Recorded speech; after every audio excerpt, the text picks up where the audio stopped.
انسان 4 چیزوں سے بنا ہے: ہوا، آگ، پانی اور مٹی۔ جتنی حکومتیں آئی ہیں نا، ایسی کون سی حکومت ہے جن نے ان 4 چیزوں پہ حکومت کی ہو؟ وہ حضرت عمر کی حکومت ہے، جس کی حکومت ہوا پر بھی ہے، آگ پر بھی ہے، پانی پر بھی ہے، مٹی پر بھی ہے۔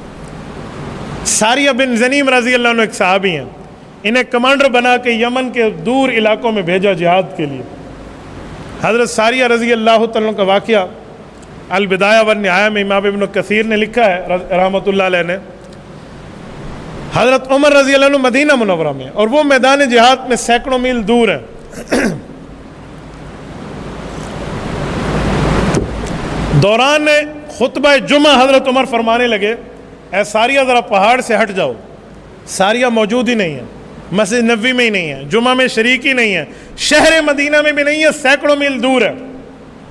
یا ساریہ الجبل الجبل، یہ حضرت عمر فرماتے۔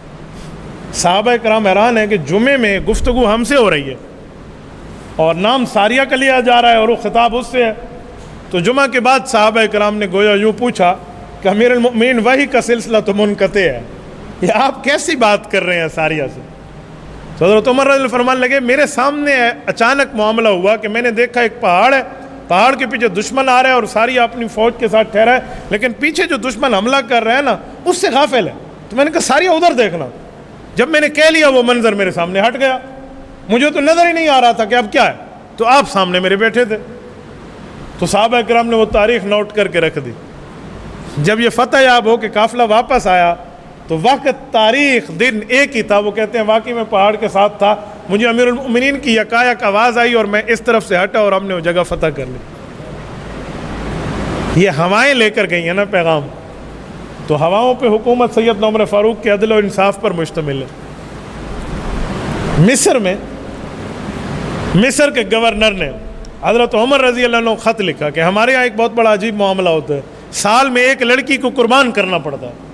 کہ قربان کا مطلب کہ جین کو دینا پڑتا ہے۔ کہ جین لڑکیوں کو کیا کرتا ہے؟ کہ جین لڑکی کو کھا جاتا ہے۔ کہ وہ کیا ہے؟ کہ دریائے نیل سوکھ جاتا ہے اور ان کا عقیدہ ہے کہ ادھر جن سارا پانی پی گیا ہے، اور وہ جن چاہتے ہیں کہ ہر سال مجھے ایک لڑکی دو، خوبصورت میک اپ کرا کے یہاں اندر پھینکو، وہ دریا میں نہیں ڈوبے گی، میرے منہ میں آئے گی، میں کھا جاؤں گا تو پانی چھوڑ دوں گا۔ حضرت عمر رضی اللہ عنہ خط پڑھا تو 1-2 دن سوچا اور اگلے دن 2 خط لکھے، ایک گورنر کے نام اور ایک دریا کے نام۔ آدم علیہ السلام سے لے کر قیامت تک کا شاید ایسا منظر نہ ہو کہ دریاؤں اور پانیوں کو خط لکھا جائے۔ گورنر کو لکھا کہ تیری ایک ہی ڈیوٹی ہے، تو نے خط اٹھا کے پانی میں اس جگہ ڈالنا ہے جہاں لڑکی کو ڈالتے ہیں۔ سیدنا عمر فاروق نے وہاں کلام لکھ کر یہ لکھا تھا کہ میں مسلمان ہوں اور میں نے رسول اللہ صلی اللہ علیہ وسلم کے ساتھ ایک عرصہ گزارا ہے، اور ہم نے اللہ کے رسول سے یہ بات سیکھی ہے کہ پانی دینا اور رزق دینے لینے کا معاملہ رب کا ہے۔ یہ کب سے معاملہ غیر اللہ کے ہاتھ میں آ گیا ہے؟ ہمارا رزق کا معاملہ، یہ زمینیں جو سیراب ہوتے اس پانی سے، اللہ کا معاملہ ہے۔ اے دریائے نیل کا پانی، اگر تو اللہ کا پابند ہے حکم کا تو چل، ورنہ ہمیں تیرے پانی کی کوئی ضرورت نہیں ہوگی۔ ایک توحیدانہ مستانہ ایک ترانہ ہے۔ جب گورنر کے پاس یہ خط گیا اور وہ ڈالنے گئے تو ایک لشکر ان کے ساتھ گیا مصر کے علاقوں کا۔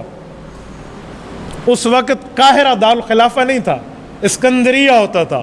یہ دریائے نیل پر لوگ گئے کہ ہم دیکھیں گے، ہزاروں سالوں سے یہ ترتیبیں آ رہی ہیں، ایک لڑکی کو ہمارے آباء و اجداد ڈالتے تھے اور پانی آتا تھا، یہ کوئی نیا کام مسلمان کر رہے ہیں، نیا علاقہ ان نے فتح کیا، چلو یہ بھی دیکھ لیتے ہیں۔ تو جب لوگ وہاں گئے تو ان نے پانی کے اندر خط پھینکا، اور جب خط پھینکا تو پانی 16 ہاتھ فوارہ اوپر بلند ہوا، اور وہ دریائے نیل چلا ہے اور قیامت تک چلتا رہے گا۔ یہ پانیوں پہ شخص کی حکومت ہے۔ اگر میں آگ پر بات کروں، مدینہ منورہ میں ایک جگہ پہاڑ سے آگ نکلی اور وہ بستیوں کو، علاقوں کو جلائے جا رہی تھی۔ ہو سکتا ہے لاوا ہو سکتا ہے آگ ہو، کچھ بھی ہو۔ ایک صحابی دوڑتے ہوئے آئے کہ امیر المومنین فلاں جگہ ایسے ایمرجنسی کی صورتحال پیدا ہو گئی، آپ کچھ کریے۔ تو حضرت عمر رضی اللہ عنہ کندھے پر جو چادر تھی نا، اس چادر کو یوں اتارا اور چادر کو یوں کیا کہ تمیم یہ لینا۔ تمیم داری رضی اللہ عنہ صحابی ہیں، اہل کتاب تھے، مسلمان ہوئے تھے حضور پاک کے ہاتھ پر۔ ان کے ہاتھ میں نے کہا یہ لو، کہ ذرا اس آگ سے نمٹ لو۔ حضرت تمیم داری کو دیا تو وہ بھی سمجھتے تھے نا، تو ان نے اس چادر کو چابک سمجھا، جیسے چابک سے جانور کو ہنگاتے ہیں نا، تو ان نے کہا چل آگ اندر جا، شاباش جا، یوں کر کے آگ سے گفتگو شروع کی اور اس آگ کو پیچھے دوڑایا، وہ جس سوراخ سے نکلی تھی وہاں بند کر کے آگے پتھر رکھ دیا۔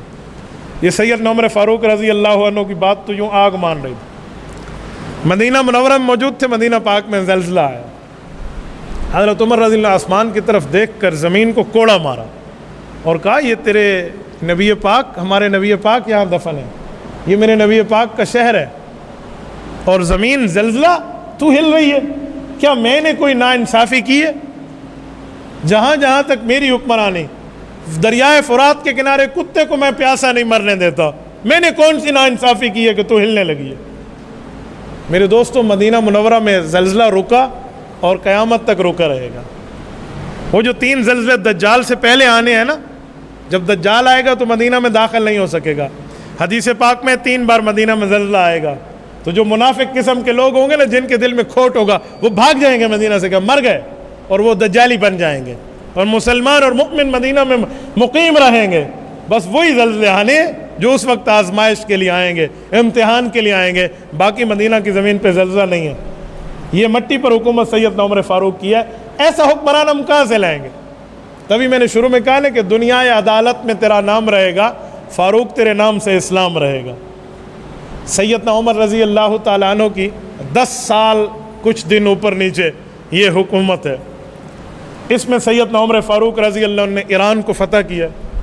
حضرت عمر فاروق رضی اللہ عنہ نے کیسر و کسریٰ کی سلطنت کو پایا، تخت سے ایسے اڑایا جیسے اڑانے کا حق تھا، اور کئی معاملات میں یہ بات طے کی ہے۔ جب ایران فتح کرنے کے لیے حضرت عمر رضی اللہ عنہ کی طرف سے صحابی حضرت سعد بن ابی وقاص گئے تھے رضی اللہ عنہ، تو انہوں نے ایک کمانڈر شاہ ایران کے پاس بھیجا تھا، تو اس نے مٹی سے بھرا ہوا ٹوکرا حضرت سعد کے دیے ہوئے نمائندے کے سر پہ رکھ کے بھیج دیا کہ میں نے تمہارے منہ میں نعوذ باللہ خاک ڈالی ہے۔ تو حضرت عمر تک جب یہ بات ہے تو انہوں نے فرمایا ڈرنے کی بات نہیں ہے، اس نے ٹوکرے میں رکھ کے اپنی زمین ہمارے قبضے میں دی ہے۔ اور جب صحابہ کرام گئے تھے نا اور دریائے دجلہ کو کراس کر رہے تھے، تو ایک صحابی کا پیالہ جس سے وہ پانی پیتے تھے دریائے دجلہ کی موجوں میں گر گیا، تو اس نے دریائے دجلہ کو مخاطب کر کے کہا کہ مجھے میرا پانی کا یہ پیالہ واپس کر، میں رسول اللہ کا غلام ہوں، تو پیالہ اس نے واپس کر دیا تھا۔ یہ جو علامہ اقبال رحمۃ اللہ علیہ نے اپنے شعر میں کہا ہے نا کہ دشت تو دشت صحرا بھی نہ چھوڑے ہم نے، باہر ظلمات میں دوڑا دیے گھوڑے ہم نے، یہ گھوڑے اسی دور میں دوڑے تھے، یہ گھوڑے نہیں اونٹ دوڑے ہیں۔ آپ مجھے بتائیں اونٹ پانی پہ کہاں چلتا ہے؟ صحابہ کرام کی روایات موجود ہیں حیات الصحابہ میں، کہا کہ حضرت علامہ بن حضر من فرماتے ہیں کہ ہمارے اونٹ کے تلووں کو پانی نے نہیں چھوا تھا، ہم ایسے گئے تھے۔ اور جب صحابہ کرام یہاں سے گزر کے گئے نا تو ایرانی رو کر کہنے لگے دیوان آمدند، یہ انسان نہیں، یہ تو دیو آ گئے ہیں، یہ تو پہاڑ کو اور پانی کو بھی کچھ نہیں سمجھتے۔